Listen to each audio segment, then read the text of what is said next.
तर मतमोजणी केंद्रात जाण्यासाठी उमेदवार प्रतिनिधींचा प्रवेशद्वारावरच गोंधळ बघायला मिळतोय आणि त्यामुळे पोलिसांना सौम्य लाठीमार करावा लागलाय। अवघी 10 ते 11 मिनिटं बाकी आहेत आणि मतमोजणी सुरू होणार आहे आणि मतमोजणी केंद्रात जाण्यासाठी प्रवेशद्वारावर एकच गर्दी पाहायला मिळते।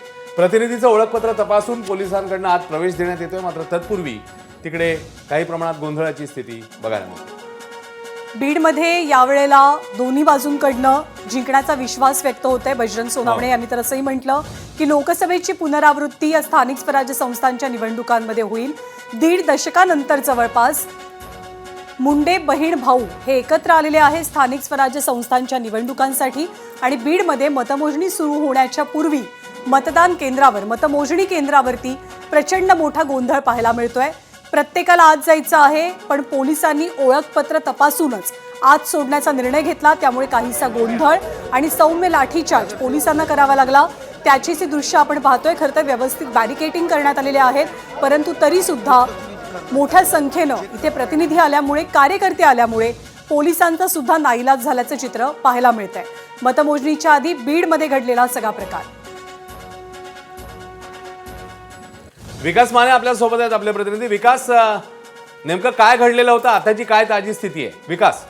अश्विन, नक्कीच आपण बघतोय की अवघ्या 10 मिनिटांमध्ये शेवटच्या याच्यामध्ये आता मतमोजणीला सुरुवात होते। मात्र तत्पूर्वीच जे बीडमध्ये मतमोजणी केंद्र आहे त्या बाहेर जे प्रतिनिधी आहेत उमेदवारांचे ते इथे मोठ्या प्रमाणामध्ये आलेले होते आणि तीच गर्दी पांगवण्यासाठी पोलिसांनी हलक्या स्वरूपात या ठिकाणी लाठीमार जो आहे तो या ठिकाणी केल्याचं पाहायला मिळते, कारण की सर्वच लोकांना आतमध्ये सोडलं जावं अशी विनंती जी आहे ती इथले जे लोक आले होते बरोबर, आणि याच मागणीमुळे मोठा गोंधळ झाल्याचंही चित्र पाहायला मिळालं। पोलिसांना सौम्य लाठीचार्ज करावा लागला। जी परिस्थिती बीडमध्ये तीच ईश्वरपूर नगर परिषदेच्या मतमोजणी केंद्रावरती सुद्धा पाहायला मिळते। नाश्त्याचं कॉन्ट्रॅक्टर म्हणून एक इसम स्ट्रॉंग रूम मध्ये अचानक घुसला, त्यामुळे मोठा गोंधळ झाला। महाविकास आघाडीच्या उमेदवारांनी या व्यक्तीच्या आत शिरण्याला आक्षेप घेतला, त्यामुळे मतमोजणी सुरू होण्याआधी कुणालाही आत प्रवेश नसताना हा संबंधित व्यक्ती स्ट्रॉंग रूम मध्ये गेला कसा, हा सवाल उपस्थित करण्यात आला। तहसीलदारांना काही पदाधिकाऱ्यांनी या संदर्भातला जाब विचारला।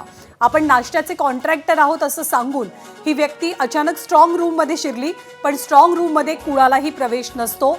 सातत्यानं विरोधकांकडनं हा आरोप केला जातोय की ईव्हीएम मशीन मध्ये छेडछाड होऊ शकते, तशी भीती त्यांच्याकडनं व्यक्त होते आणि म्हणूनच ईश्वरपूर नगर परिषदेमध्ये हा सगळा प्रकार घडल्यानंतर नाराजी व्यक्त झाली। एबीपी माझा, उघडा डोळे बघा नीट।